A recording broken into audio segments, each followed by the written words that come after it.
Are you ready? Ooh, ah, oh, yes! And nobody liked the cookies, right? Nobody. Wait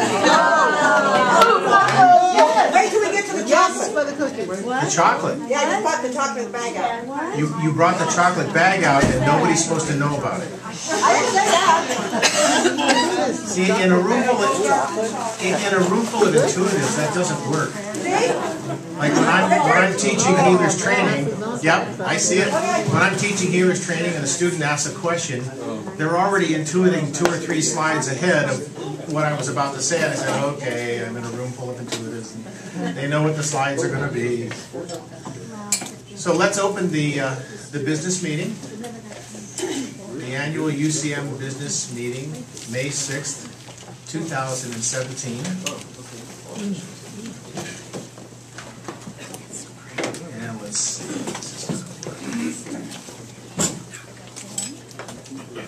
And so the Dalai Lama said, the more you are motivated by love, the more fearless and free your action will be. Yeah. So in the spirit of that love, let us move forward. As a test of my vision too. Because when you're standing back here, you can't see the screen. You can't go like, what is it I'm seeing? Yes, I am sharing the slides also. Yeah. So our focus, personal spiritual development, as you heard me say. To me, the president sets policy and is also the administrative head of the church. So to me, our spiritual development comes first before anything else. If that spiritual house is in order, then everything's going to flow from there. Love is our foundation. Love is our foundation. Anybody ever fall in love? Yes. You know what that feeling is like? It's amazing. There's nothing like it. Faith is our lens through which we view. Administrative policy and procedures. We continue to create policies and procedures at headquarters for stratifying the working relationship of the office. Let's say one person can't be there. Well, we can go to a policy and say, okay, this is how this is done, this is how that's done. This is necessary for the continuation of good business practice. Outreach. That outreach is typically emblematic of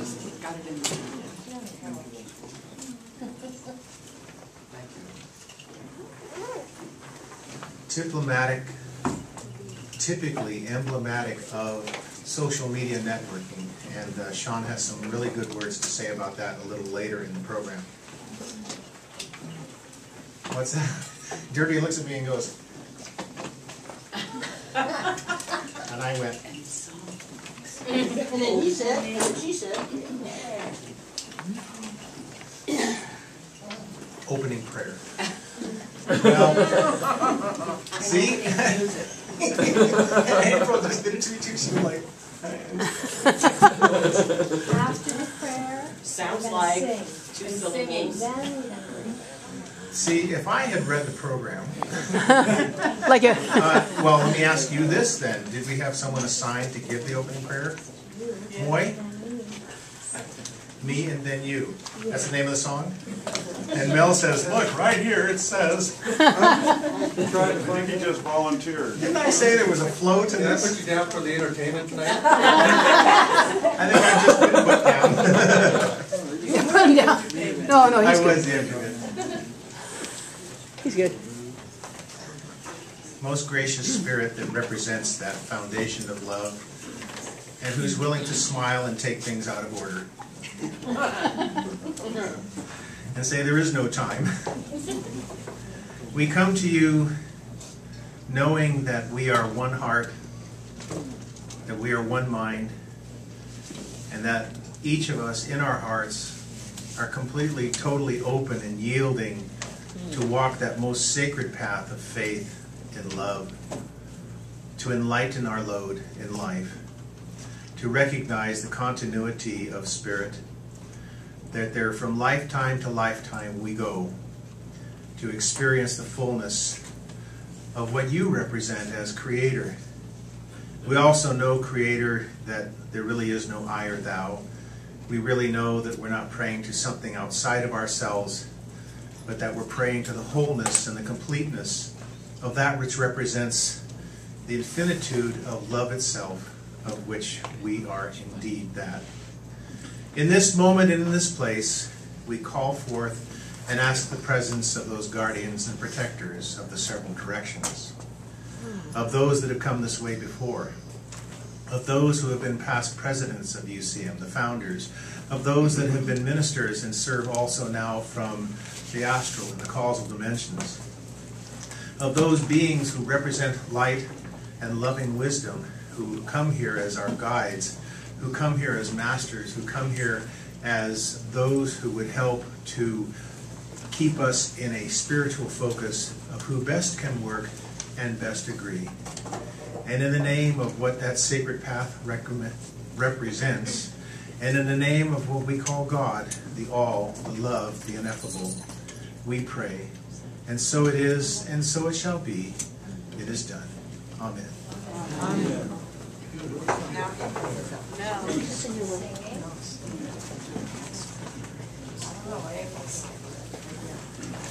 So for those, some of us from back at Center for Infinite Growth know this song, and we've shared it many times at Center for Creative Living.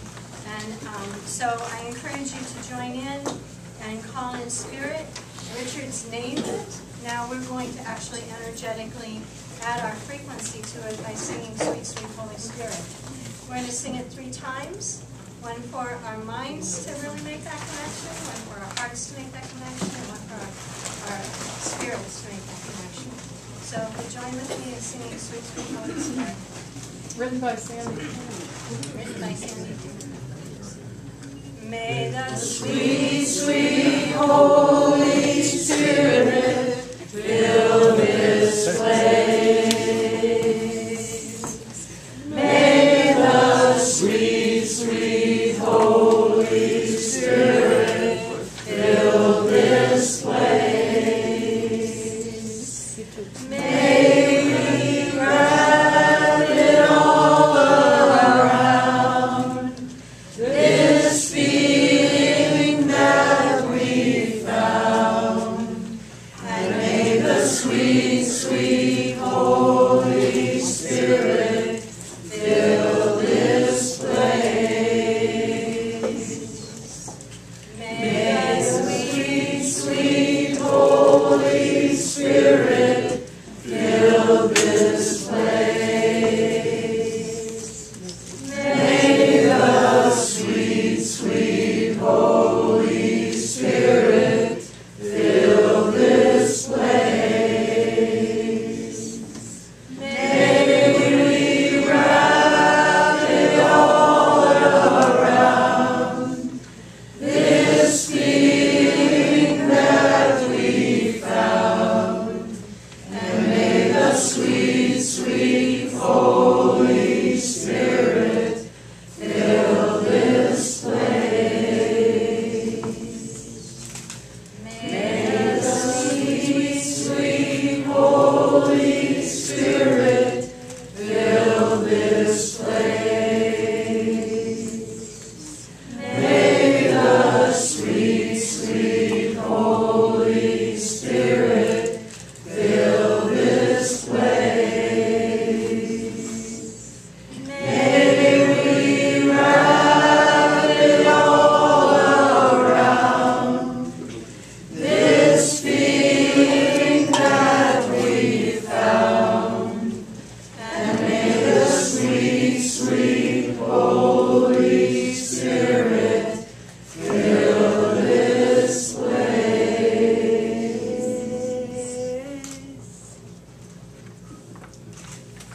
That was for Janet Childs, who couldn't be here today.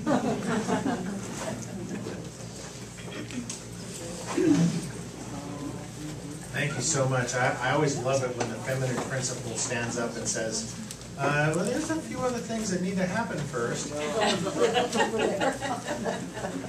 Have you guys ever watched a play where they have on the stage that little cubby hole for the person to stand in and go, I think this is what's next. So if I go out of order on an earthly timeline, just let me know. I skip into something. Would be no the lighting of the candle to call in spirit. I think you did that on. Oh, it's still going. What's that? Well, on the agenda, it says here, invitation of spirit to join us for this meeting, the lighting of the candle. So he did it, but he didn't light the candle. He invited spirit in. Okay, well, I have an agenda that may be different. Well, I think No, it- this what is- No, that's old.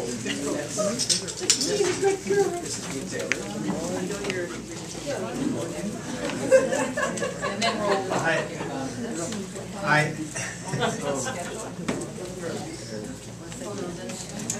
have a room full of people who are more than willing to help me.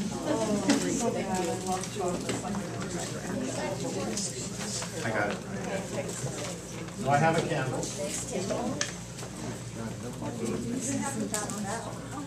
I did too. May I use this one? But this one. It's under the podium.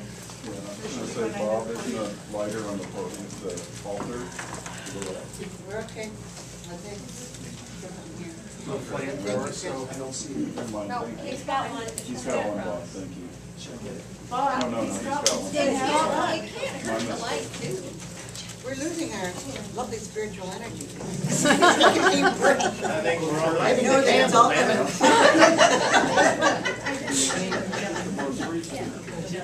Richard, it's your own fault. You said this was a house meeting, right? My spiritual teacher would gather students around in a room, and he'd have a single candle in the middle of the room. And with his mind, he would extinguish the candle. And he'd wait 3 minutes until it was surely out. And then with his mind, he would light it again. And so I think we have more than sufficiently lit the candle. So let us now have the roll call of the board, please. Reverend Carroll. So I call President Reverend Jalusic, Here. Vice President Reverend Mary Gary, Here.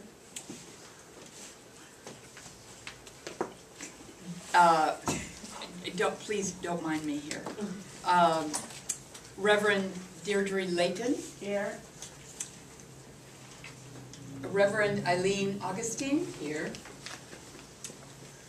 Reverend Barbara Richmond. Here. Reverend Sean Imler. Here. Reverend Mike Ginsmer. Here. And Treasurer Bob Hostetter. Here. And Secretary Reverend Carol Fitzgerald. There. And April. And April. Oh, my goodness. Reverend, forgive me. And Reverend April Lucier. Here. Your name is, yeah, thank you. Thank you all for keeping me on this earthly timeline. I'm gonna.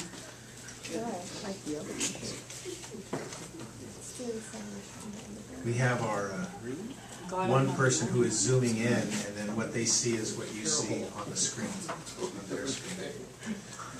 And so one of my other priorities is tapping our amazing resource of wisdom keepers. Like I said earlier this morning, I have a chance to go through the yearly reports. And some of the things I've read are just stunning. Just stunning what you all are doing. You know, I think that sometimes we can look at ourselves and say, what do I have to offer? What about me is so important? You exist, and you all have a skill, and you all have a heart, and you can all profess great love. When does that end from your heart? So I want to continue to tap this resource and capture it on the website, Facebook, YouTube, so that somebody else could go to our website and say, you know, I really want to know about what is a druid. I really want to know about spiritual healing. I really want to know about ceremony. And maybe they don't know that their spirit led them to that website. Maybe they're not aware of what spirituality is, but they still have a spirit. So I want to continue to tap into that. And I think, again, Sean's going to say a little bit about getting our community to offer your blogs, your videos, your audio, and to link to that. More outreach. Education and distance learning is an important part of what UCM represents. My eventual goal is to return to offering bachelor's, master's, and doctorates as a seminary. Today's conference, of course, is live on Zoom, and it is my intention to do more of it, not less, so that people who want to connect to UCM don't have to physically be here. They know there's a resource they can connect to live or download at some future date. It is the way of the world. And if you want to connect to a millennial, and if you say things like, they were behaving like a broken record, what's the millennial going to say? A broken what? So we have to be able to stay absolutely current, and that requires some level of focus.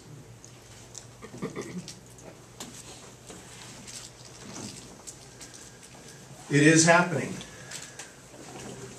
When there is a spiritual focus, anything that happens materially has already happened on the spiritual plane.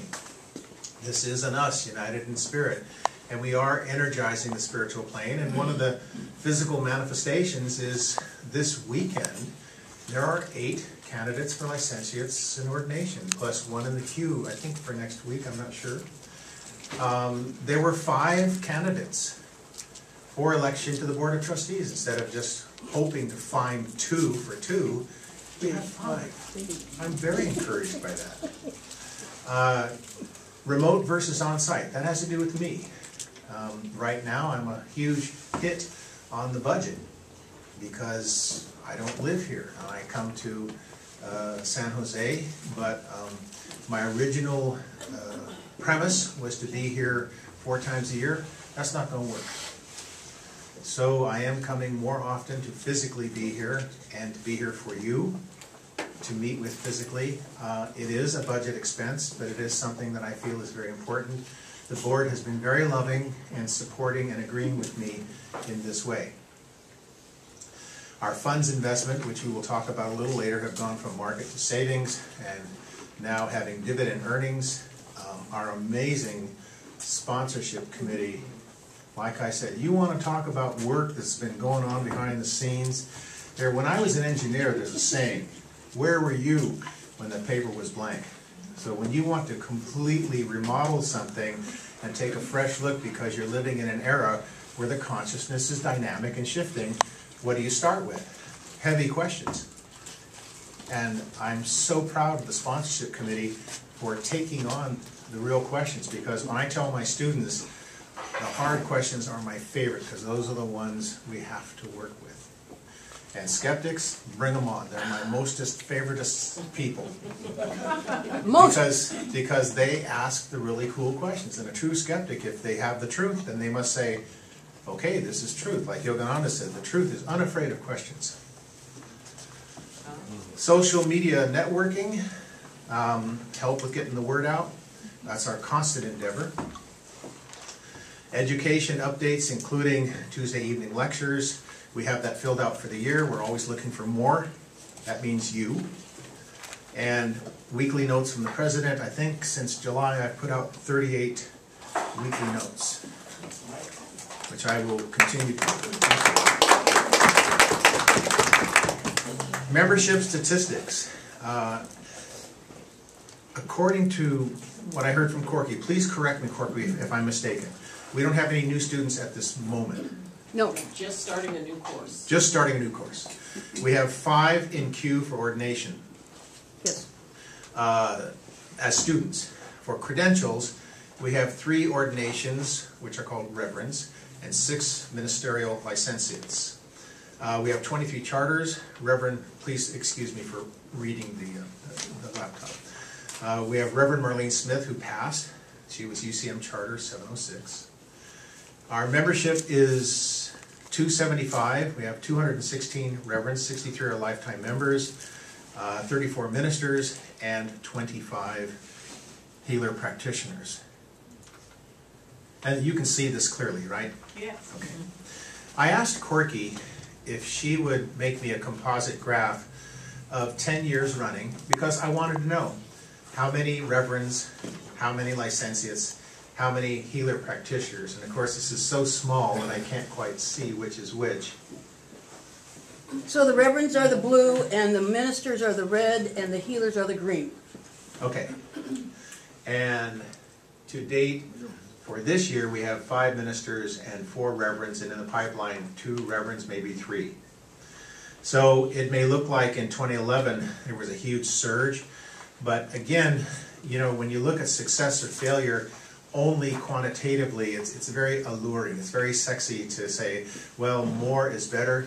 But I thought, you know, we have been so focused on being completely transparent to the membership.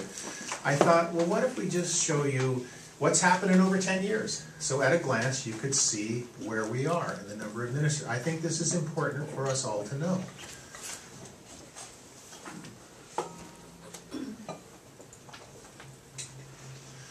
We have 5 deceased ministers. I'm going to read their names, and then I would like us to maintain a moment of silence to connect with the beauty of their souls and their passage. Reverend Shirley Gotthold of Santa Cruz, Reverend Jeanette Fisher of Petersburg, Florida, Reverend Elizabeth Charbonneau from Ruskin, Florida, Reverend Pamela Plauché from Flower Mound, Texas, and Reverend Marlene Smith, who was the pastor of Memorial Chapter, UCM 706 in Binghamton, New York. Let us observe a moment of silence together in unity and prayer to connect with those dear souls who made the conscious decision in the nobility of service work to their fellow beings, to the uplifting of the spirit, to the strengthening of the heart consciousness, and to the continuity of all life on all levels, everywhere.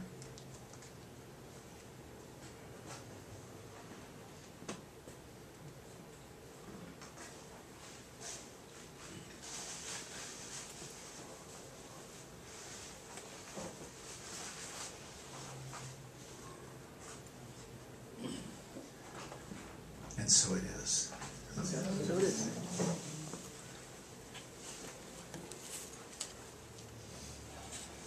Future goals. Continue development of sponsorship requirements and uniformity. Continue expansion of the education program, including distance learning. Continue social media outreach and UCM's presence in millennial era of consciousness. Quarterly full-day workshops. If any of you are adept at teaching full-day workshops, I want to hear from you. Joint studies in interfaith, like we did with Dr. Jaran of the Islamic Center. I thought that was amazing. CCL was the perfect venue for that.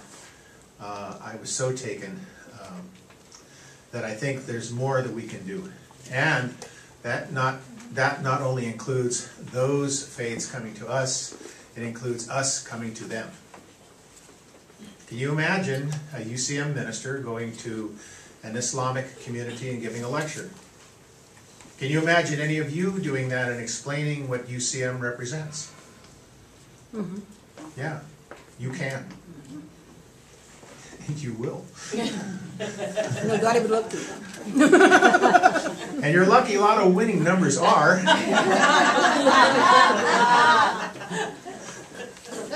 Now, I put this up last year. As I said, that's my personal phone number. Because no one ever calls me. No. And it's not for fascination. It's not for show. It's not to gain popularity. It's because I can't fix something if I don't know it's broke.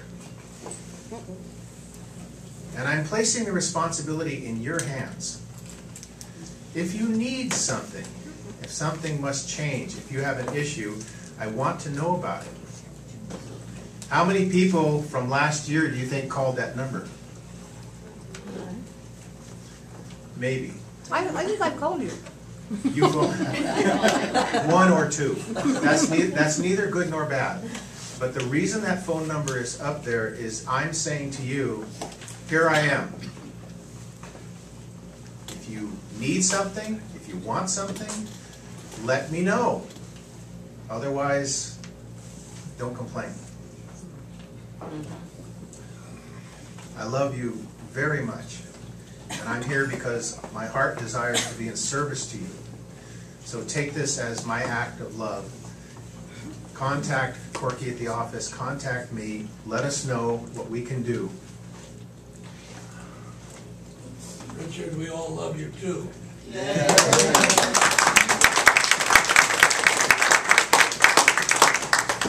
So now I would like to hand over the slides to our beloved Vice President, Reverend Mary Gary. Kind of a bittersweet moment for me, because this will be my last time as my term down. Termed out seems so final. I didn't want to make it so complicated, but you know, I guess I go out the way I came in. Thank you. It's been wonderful working with you, and this moves for, as Vice President, I am also chair of the Finance Committee, at least I was. And I just wanted to give you a little brief overview because our treasurer, our wonderful treasurer, Bob Halstetter, is going to give you the details following. I guess I didn't make a slide as Vice President, so let me just cover that briefly. The Vice President's job is to support the President, and I have tried to do that.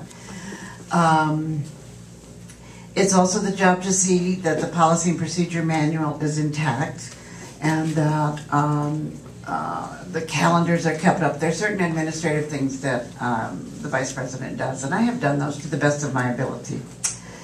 And one additional thing that was added to my loop was the Finance Committee update. And so let me just, at a high level, I've been more than the 6 years that you normally have for your 2 terms.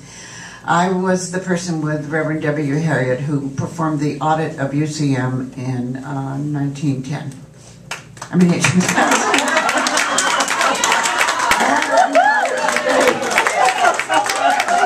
She was good. Yes, she was great. It just feels like it's been since 1910. yes. She helped Betsy Ross with the flag. Just as a brief refresher, could be. As a brief refresher, at the time that Debbie and I went in and did the audit, the church was in a position of 4 years from bankruptcy and closing its doors.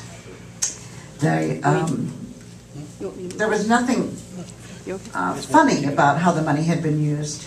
It's just that people have different styles about money and people have different understandings about money. And I had worked at the corporate financial offices of Hewlett-Packard and had developed audits and had some understanding of money. Most of it I got from my husband. And The money or the money either is money is either going away from you or working for you. And I think we made a decision at that time, and that was Debbie and David Skinner and myself, that we would work together in the office trying to restructure things for 18 months at no fee and no reimbursements. And we did, and we worked hard. And of course, with the full-time president gone, there was a significant reduction in salary. And so we were able to bring our finances more in line with our expenses, our income more in line with our expenses. I had originally allowed our money to be invested with Wells Fargo. We all have lots of thoughts about what's happened to banking in America lately. And they weren't doing a very good job. And Bob will talk to you about that and where we moved it. But I am excited to know, going on my way, that Our finances are much stronger. We have set up a situation where the dividends from the money return to the organization. But again, I don't want to give Bob's talk. He has put it out there very well. And in the future, I think UCM is going to continue to be solvent, and each president is not going to have to say, am I going to be the one that leads to the doors being closed? So, Yay! There's another slide. There's 20 more slides for you. I am not afraid.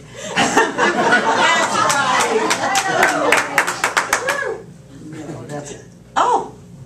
I had gone 2 slides ahead. Oh, okay. Let's see, I wasn't advised. Oh, this is the new rule. Oh, okay. Well, while I'm leaving the board, some people you just never get rid of them. So we decided that I would become a special advisor to the president. That's not uncommon for a past president to hold that position. And I would maintain an organizational rule. I just couldn't bear not having breakfast with Corky a couple of times a week. You know, we got some pretty good thinking done over those eggs. So I accepted an organizational role in the organization. There are things like insurance renewals, which is what I used to do for Hewlett-Packard, that are a little more complex for someone who hasn't been in that business.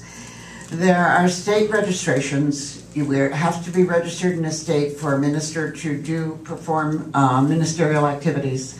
So we have probably 28 states off the top of my head that we're registered in. And then we have mechanisms for getting a temporary registration if one of our members wants to go into a state and do a wedding. That's the thing you really need registration for. Then we have a lot of IRS compliance issues that I have had perhaps more experience with than other people, and we're going to follow up and make sure we have the ability at a corporate level. You know, there are different levels of incorporation in the state, and we're just checking to be sure that we could create an organization that has an international subsidiary under our wing by a corporation that would allow our Canadian friends to be able to have a more full ministry. And we agreed to move the policy and procedure manual from the vice president into the administrative office, and that I would also have the orientation for new board members. So I'm here. I'll be here. I'm also old. You know, there's some value to old. And, you know, I have a head full of no, honey, today it's old. But it's not bad being old. I have... Easy for you to say, I go into the... Who said that? Just kidding. I'm going into the office 1 day a week. And I will be available to Corky whenever she needs me. Should you have to... should we have to go and you know, I'm not as quick as I used to be. So sometimes I have to say, wait a minute, Tom, it'll come to me in a minute. Tom Gary. My husband of 45 years.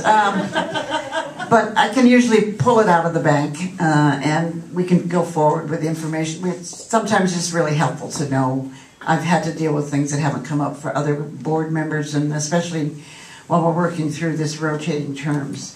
So I'll be around for a little while, and but I will not be in the office as much, and I loved every minute of working with every one of you. I see faces out here that are newer to me that I wish I would be around to work with too, but I'll be in the office, and Kirky and I will continue to do our best to respond to your needs there. Thank you. Here.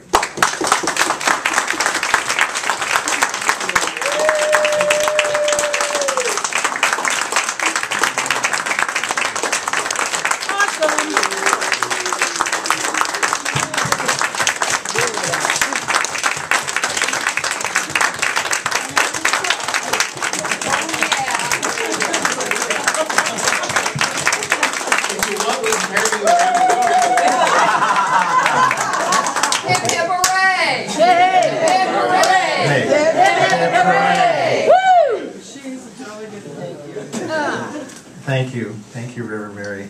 And now we will have the financial report by our only for the time being minister, Bob Hostetter. And here you go.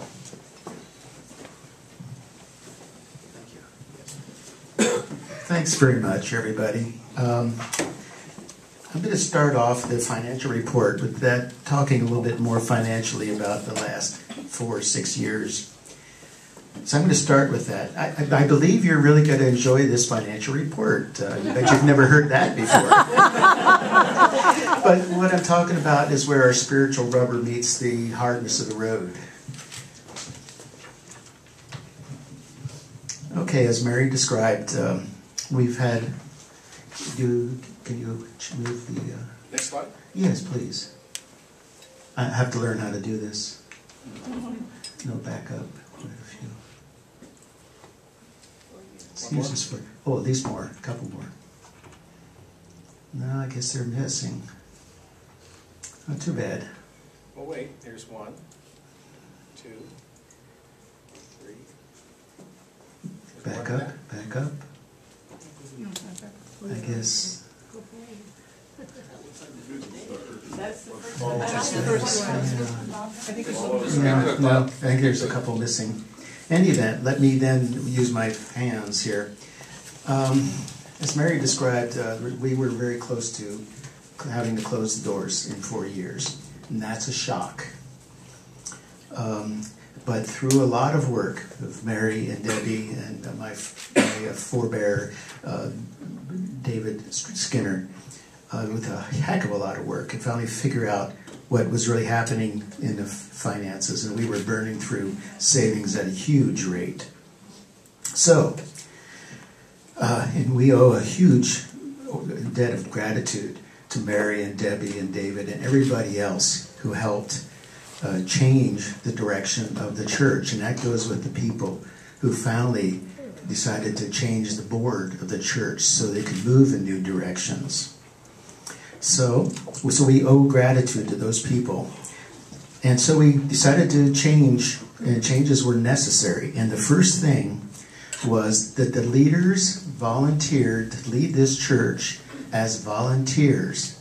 What church has unpaid president, vice president, treasurer, that they're paid for expenses, but that's all.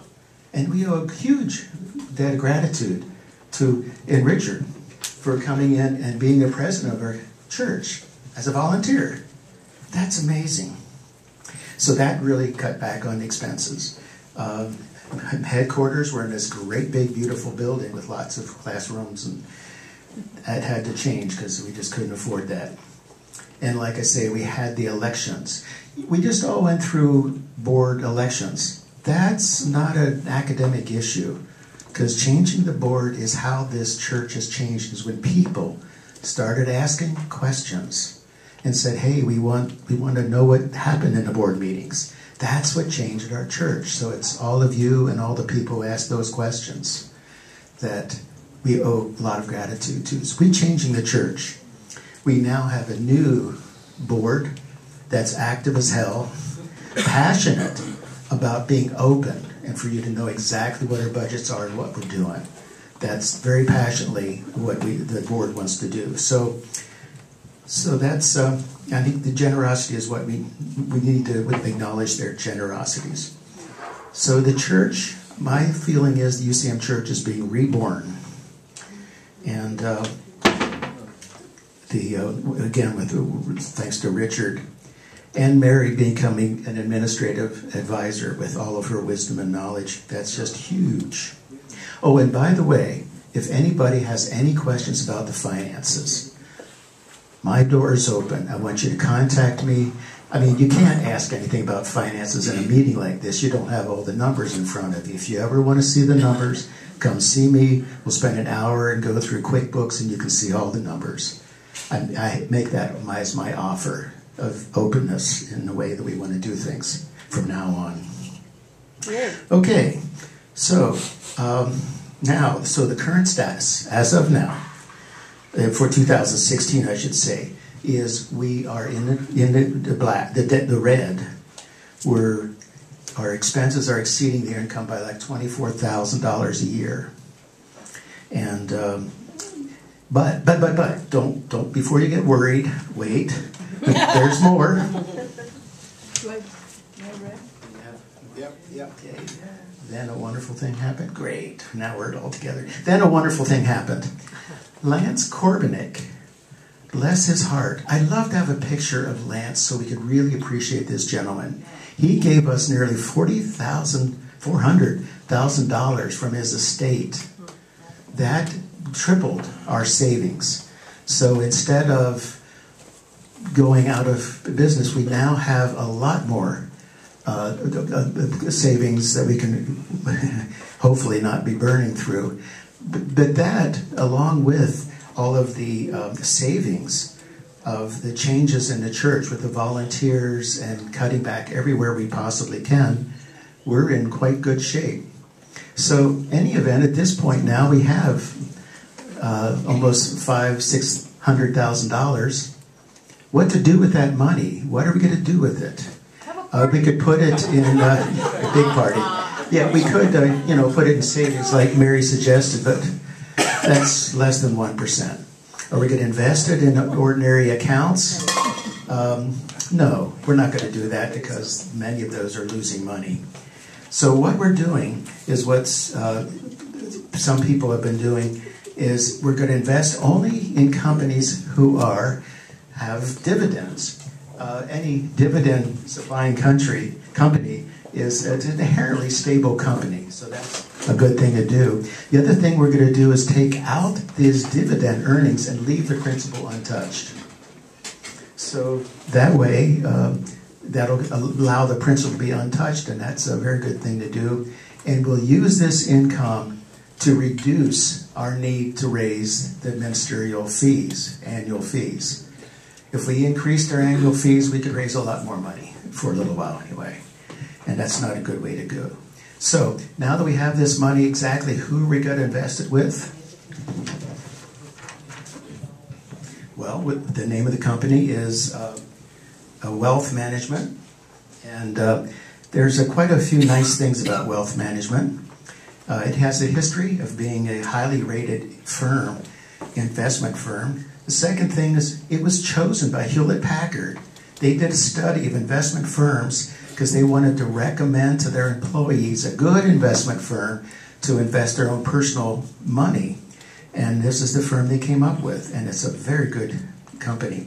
And besides, it's a class act. In your bags, you all will be receiving a wonderful pen. It writes wonderfully. And if you push the clicker, it's a light. So you can become the light of the world. Yay!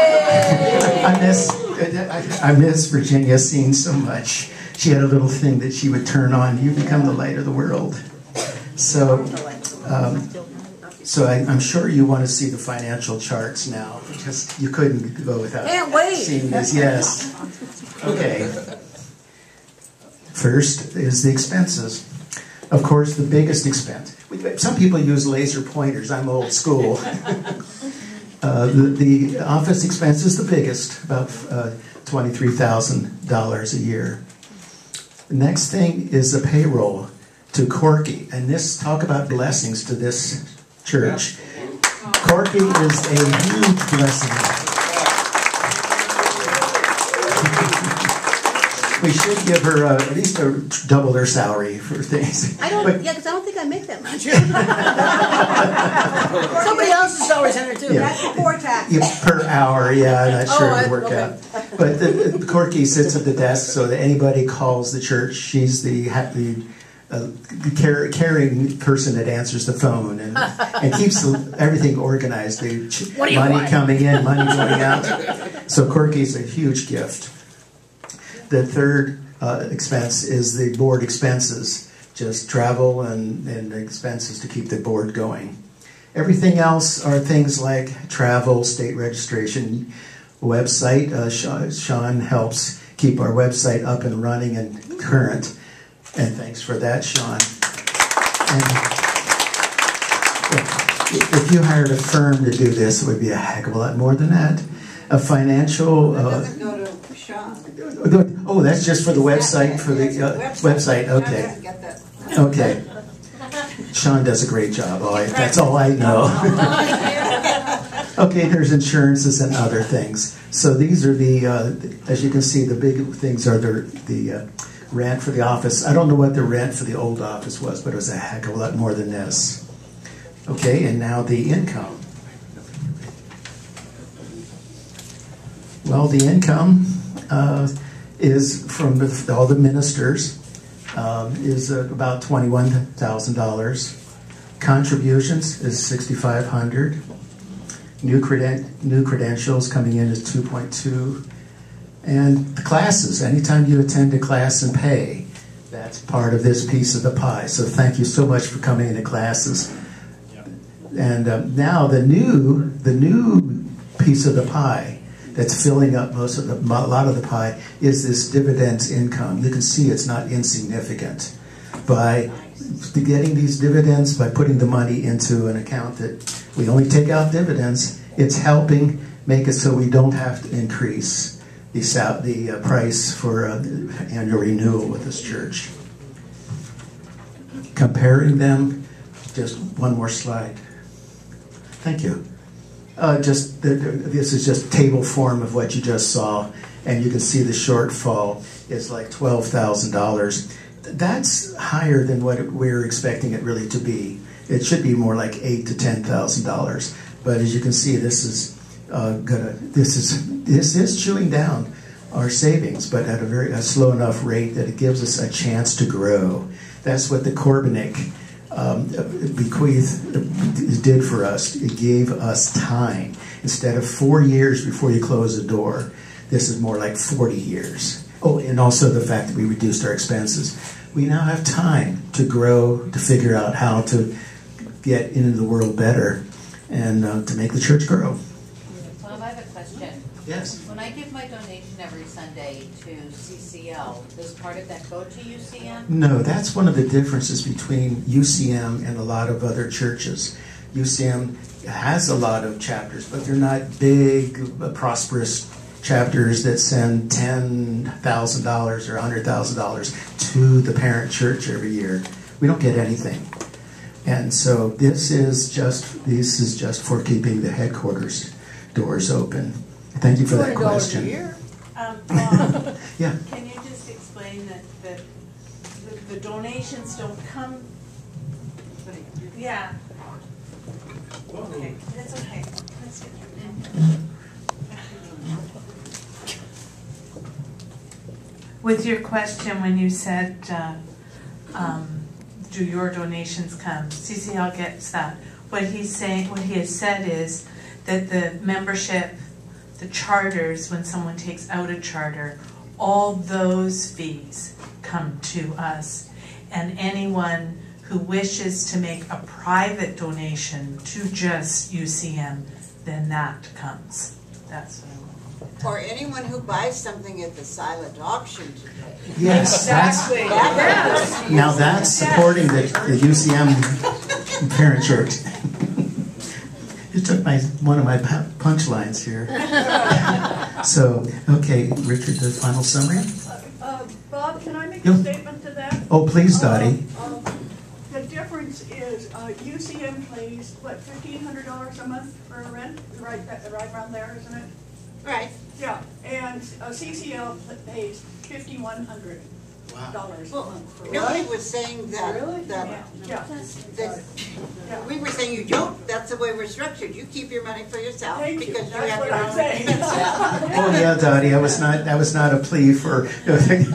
No, but it's such a disparity in the difference in footage. For rent in this. What we've been doing in these last few years is reducing all the expenses that we have. That was part of the charter of the board, is to get the expenses under control. But we didn't want to. No, I didn't take your money. And responding to Donna. Thank- That's what's going on. She's trying to keep our doors open too. Yes. Thank you. So the places where UCM is supported is through your donations when you're renewing your ministerial memberships and classes and the things we were talking about that just are UCM. So summary, the church is in deficit. So we must continue to support the church in our givings, any charitable giving. That would be very helpful. And also, in our status, right, as of now, is thanks to the Corbinick gift, we do have a chance, we do have time. Along with the other savings that we are now doing, the changes in the church structure and everybody volunteering to work for the church is a huge part of that. So we currently have $510,000 is in the investments. It's, in other words, this money for the future. So we should be, instead of being 4 years before we close the doors, it's more like 40 at this point. But this is a good time for the UCM church to grow and to find ways of supporting the church. And oh, by the way, there's a silent auction next door. Thank you, Bob. Yeah. So anyway, thank you very, very much for listening. And I thank you for bringing your light to the world. Yay! Thank you, Bob. The world needs a UCM church. It needs more light. Thank you very much. Yay! Thank you very much, Minister Fong. Way to go, Bob. There's This is the the light. pen. This is the pen with the light that's in your bag. It's not the little one that was attached to the. Yeah, it looks like a little gold box. Okay. I saw people looking at the pen that was on, and they're going looking at me like, no, that's for this book. Yeah, mine doesn't work. Oh, by the way, Try the gold one. there's a little yellow thingy at the end of your pen when you finally get into that. That's to protect the LED from turning on while it's in transit or something like that. So if you pull that out, then it's armed to turn on. Yeah, so to properly arm your pen. Exactly. Yes, April. So can I just clarify if I have this right, that we have this large chunk of money in the investments, but we also have a little bit of the money that's in a savings is what we're using to help support the church for the deficit that we're in. So there's like two different things going on. Okay. I'm sorry, April, I could have been a little bit more clear than I was. $310,000, it was put into the dividend earning accounts. That's a little more speculative. But there's $200,000 in a very safe savings account, and that's for long term. So we're doing a little bit of both. We do need some income from that money, but we don't want to have all of it in the market, especially the way the world is these days. Thank you. Thank you. And if there are questions, when there are questions, we will repeat them so that they get recorded. Oh, thank you. Okay? So thank you for that. And so now I would like to introduce our conference chair, Reverend Deirdre Layton. Yay! Woo! Yay.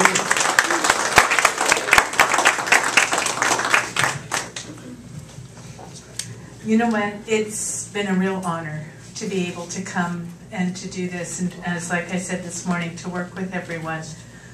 I think this is my 4th or 5th year of coming to San Diego or San Jose. Oh, sorry, I'm looking at Richard, and he's from San Diego. And I've been doing an awful lot of traveling over the last few weeks. But what I wanted to say was that every time I have come down, I have been amazed at the acceptance and the feeling of family that I get when I come in. And, you know, Barbara helps out with some transportation. The Garys help out with accommodations. I've had many other conversations with wonderful people about other things that they have helped out with. And so I want to acknowledge that, because yes, we're in the business part of the meeting, but we're still doing that faith through community. And you guys live it, and you breathe it, and you teach it. And I'm honored to be the conference chair because of that, because it really does make a very solid community. So thank you for being you. Yay, woo! So I also wanted to say that the numbers last night, I believe I counted 38 people attending our Friday night, which is amazing. That people that came out, and I counted 42 people this morning, and as I look out in the room, it has grown for the meeting this afternoon, and that is amazing. In the past that I've been here for conferences, everyone would eat lunch and run out the door. To see a room full of people makes my heart just scream. So, thank you again. Yeah. My next slide. Because we're on Zoom and we're moving into the next century with our conference next year, the 100 Years of Incorporation, I want to put an invitation, like I mentioned this morning, out to anyone who is interested in stepping forward and working with Corey and myself and Janet in working on to the 100 years celebration for next year. We will, have the silent auction and all those other things. So if there's something that you have set aside that didn't make it this year, please put it in a box and give it to us as soon as possible, and we'll get it ready for next year. And we'll keep hold of all of those things. And I know that there was a lot of people that were mentioning that they really wanted the date to stay the same. So next year's conference, Richard and I will be juggling his calendar around so that it will be the third weekend of May, the weekend after Mother's Day. We will go back to the regular schedule. So thank you very much. Thank you, Dee. And now for education. The Tuesday evening lecture series will continue. The next slide has the full schedule, and of course these we record as we can for you. 8 attendance, downloads, and merits a certificate in spiritual studies. And so I just happen to have in my little bag here some certificates that our amazing Corky has made up for us. Very quirky. Yay! And these are I'm so tired. these are in no particular order, but I'm going to be handing them out. This is for attending a minimum number of Tuesday evening lecture series, of which today counts as one, so all of you get one for today. So Corky will take note of every single one of you that attended today. Thank you, Jan. Jan did. By simply looking at the registration sheet. Oh, I thought I was going to look at the video. And this includes if you download. So if you go on the UCM website and you look at 2016 and 2015, there are lectures on there. So all you got to do is, on your honor, let the office know, hey, I listened to April's lecture on vortex healing in January of 2016, and I'd like you to note it. And so Corky will note that. And I'll believe you. Yeah, I will. And she will believe you. So, let me start with Minister Bob Hostetter.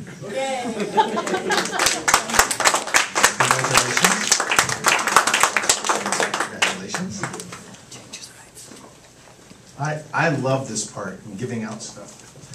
One of my most favoriteest things to do. Mel Betancourt. Hey, Mel! Mel Betancourt. Mel Betancourt to the main office. There he is! Yay! Mel Betancourt to the main office. I should add some reverb, like Mel Betancourt. Yeah. Thank you. Congratulations. Keep coming to classes. Oh, cool. Yeah. And I'll take your shirt. Jan Ewers. Yay!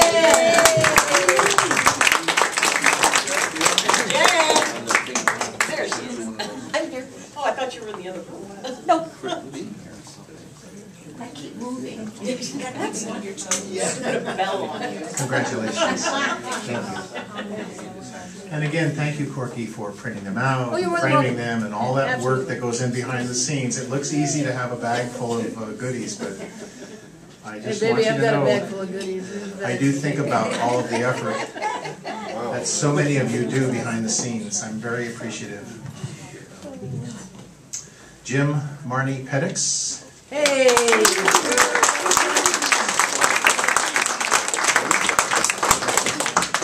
Well, you get everything today, Jim. And come to a meeting, get a reward. Yeah. An award. It's because you wore a suit. Oh, and a suit too. Okay, Jim, I'm sure around for us, Jim.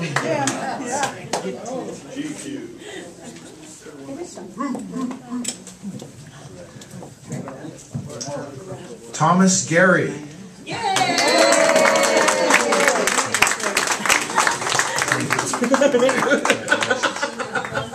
I gave him to him yesterday to sign. I don't know what's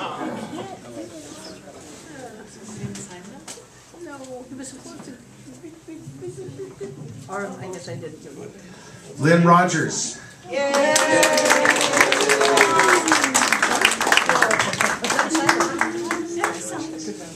Oh, just Mel's not signed? Just no line form today. Yay! Yay! And last but not least, Mary Gary.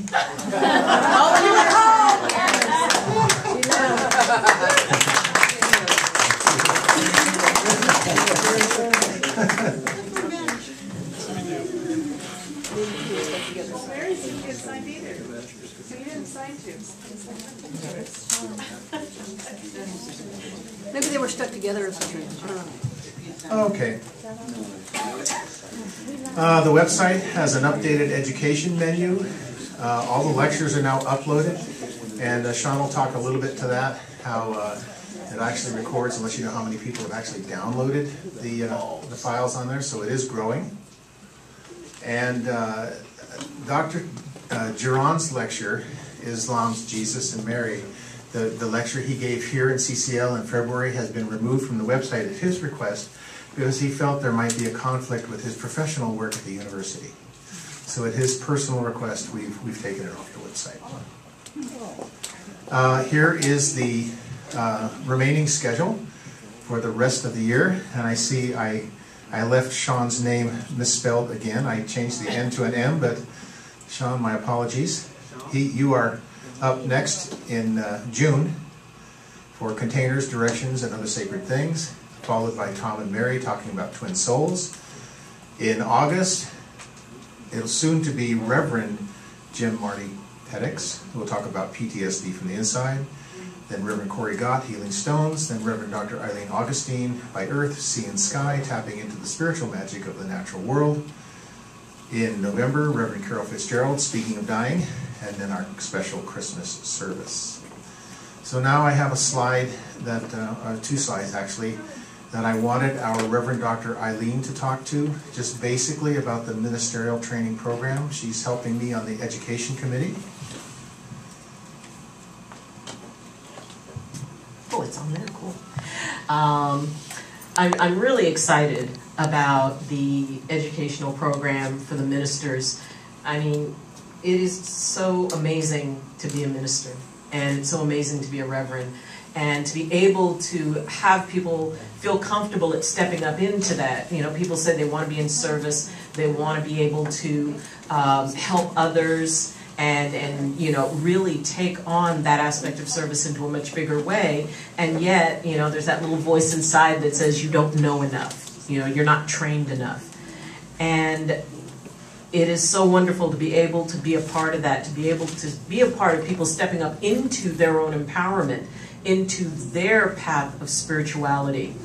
And I've taught for quite a few years now, and my policy and, you know, my motto for teaching has been light the way, show the way, then get out of the way so they find their way. And it is so amazing to be able to embrace that with the Universal Church of the Master, because that's what it's all about, is you guys finding your way and finding your path. Many rivers lead to the same ocean. And each one of you has a unique gift that you bring in a way to reach somebody who maybe somebody else can't reach. So as we, look at, really we're kind of remodeling the whole thing, and as Richard stated, the goal is to, create programs where bachelor's degrees, master's degrees, and PhDs could be earned through the church and through a seminary type of modality. So we are really looking at the different levels where we've got the healing practitioner. And the idea is that we start off at a level where people can feel comfortable, where people can start getting their feet wet and find what it is that they want to do. As a healing practitioner, there are as many ways to heal as there are healers. And even if two people do Reiki, they're not going to do it exactly the same, yet both can be trained in it and go, wow, that really resonates. Or maybe, earth energies really resonates, or maybe vortex or matrix or flowers, or, whatever it is. We have people to teach almost, at least the groundwork of almost anything you would like to learn. And so this is an opportunity for people to step up. Maybe they're not sure if they, want to stand behind a pulpit, but they want to help, and they want to help from a place of spirit. So that's the Healing Practitioner Program, allows people to step up into that. And there are those who want to go into the ministerial region, and we design the coursework to be able to support that. And there'll be a sample of kind of an outline for that. And then that leads to the ordained reverend. And that is the one who can marry, bury, and baptize, as we say. And there are ways to support you in that, because this isn't about just saying, okay, here's your cert, try not to do too much damage, bye. We're here for you.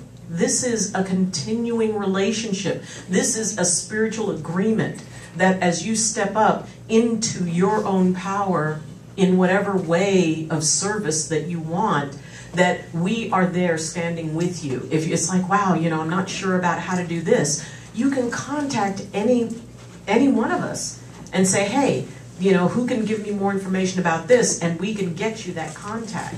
So this isn't just about, a minister mill. This is about you, and UCM working together, walking hand in hand to help make this a better and brighter world, to be able to let people know they can be themselves and grow spiritually. So the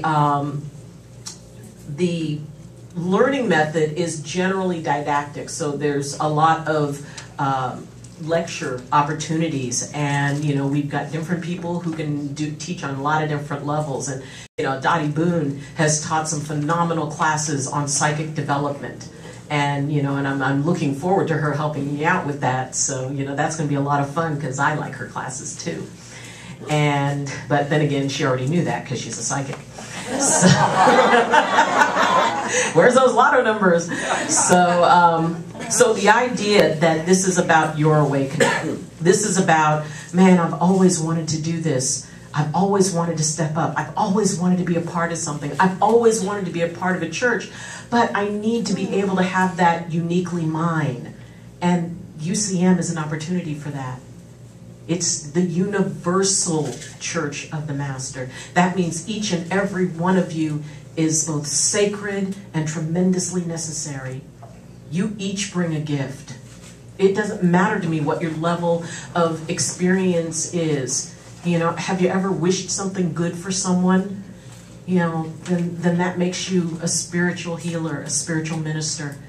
If it's what is in your heart is authentic, and whatever you bring is wonderful. We just help give you some tools that are going to make it that much more fun, because that's what it is. It's so fun until it's not, but then it gets fun again. But even in those times when it's hard, those are when these tools come in the most important. When you're dealing with somebody who's dealing with a death of someone, when you're dealing with someone in grief, we give you the tools to be able to go and sit with that person and be able to support them. And you don't have to feel, oh, well, I don't know what to say. Spirit knows what you need to say, because sometimes what you need to say is nothing, and just hold their hand. It can be that easy. And we help you with that. We want to help you with that because we love nothing better than to seeing you succeed. So here is kind of like sample topics. These are some of the ones that we've done in the past. So the first class would be, just kind of orientation, what the reading requirements are. For the reverend level, what your project is. So we want to go over the basics enough so that people can create the questions that they need to take it to that next level. For the ministerial students, we want them to get sort of an overview of the types of things that they might be dealing with. And then as they start thinking, wow, but what about this? I love when somebody says, well, what about this? Because then that allows them to get that much more information on what's important to them. Spirituality 101, talking about multi-faith traditions. I think it's fantastic to have situations where our reverends and our ministers are going to other churches and other faiths and experiencing that and being able to hold that well, being able to have a little bit of a groundwork on it. It's like, oh, okay, that's really cool. And, being in service, ways to help prepare for and assist with church services. Not every minister does a church service, but it's important for you to know how to do one. So that way, if you're asked, which, if you hang around here too long, you're going to be asked. Spiritual and intuitive growth, techniques to intensify your connection with spirit, which also includes psychic phenomena and channeling and mediumship and all those things. Spirituality and healing practices. Now, this is something that, the ministers will be trained in and talked about, and then it'll go into a deeper level for the healing practitioners. Now, all of these will be, for the healing practitioner program, will be more focused on different healing traditions. And, that's something that we're evolving and working with right now to really, bring that up to speed. Spiritual counseling, or the basics of spiritual counseling, which is important to be able to learn to listen. How do you listen? What is active listening? And how do you allow that person to find their own answers without you having to be too involved? And we go into hot topics, grief, marital issues, things that you may work with, but you will also learn, okay, what do I refer out and how do I refer out? So there's a couple of different levels to that. Staying out of the gray, ethics. Ministerial law and ethics, the guidelines are tremendously important because we need to know, how to do what we do from a place of, just really being in integrity both with ourselves and in alignment with state law. State's laws are different regarding what ministers do. It's important to be able to know that, and that's one of the things that we want you to be able to feel comfortable with. And then we go into get ready, get set, and go, which is get ready is preparing a sermon. Get set, we do a talk on public speaking. A lot of people are very nervous about that. As a child, for many years, I stuttered badly, so badly, in fact, that I rarely spoke. So I understand why it's difficult to get up and speak. And you can do this. Go. Practice at the pulpit. The students will be giving a practice sermon. And you will get up and you will speak for a certain amount of time on a topic. It's not about, oh, well, you're going to get passed or failed. This is about getting comfortable with it and having a safe place for people to give feedback saying, you know what, this would be really cool if you added this. Then where to go from here. That's where we do our exam, the review of the paperwork, and discussion of ordination, and then we have a little party. But, really, the program is something that, as UCM begins its next incarnation, and, and the idea of the butterfly, we've been in a chrysalis for a long time. I've often said of CCL that it's about time we stop being the best kept secret in San Jose, and that goes the same for UCM, but on a global level. UCM is one of the best kept secrets on this planet, and it's time that secret stop being a secret. Amen. And this is where we start it. All right.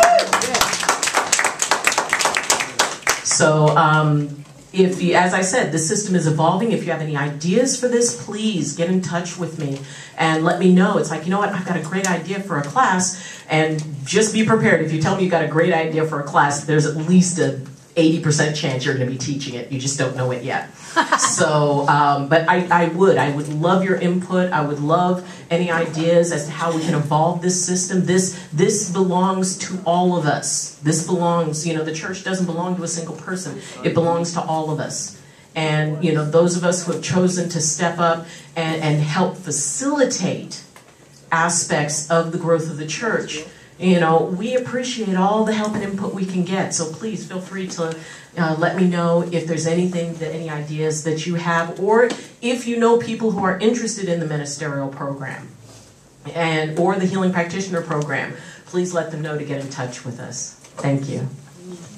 Thank you. Thank you very much, Reverend Dr. Eileen. Can I have a clarification, please? Sorry.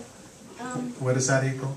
When we do the licentiate, part of our role as a licentiate minister is healing, and I'm confused how nothing for healing is. That is just a sample of a ministerial line. Yeah, Right. There would be a different line for healer practitioner. So there will be a line. There will be a different line No, for. I'm not talking about healer practitioner. I'm talking about licentiate ministers. One of our roles is to do healing work. So wouldn't there be a part of the curriculum, something about healing? That's Well, all there I is understand. there is an aspect on spirituality and healing. Now, for the licentiate ministers, and they may not be interested in doing any type of healing aspect at all, but we will be providing a groundwork so they can learn a little bit more about it.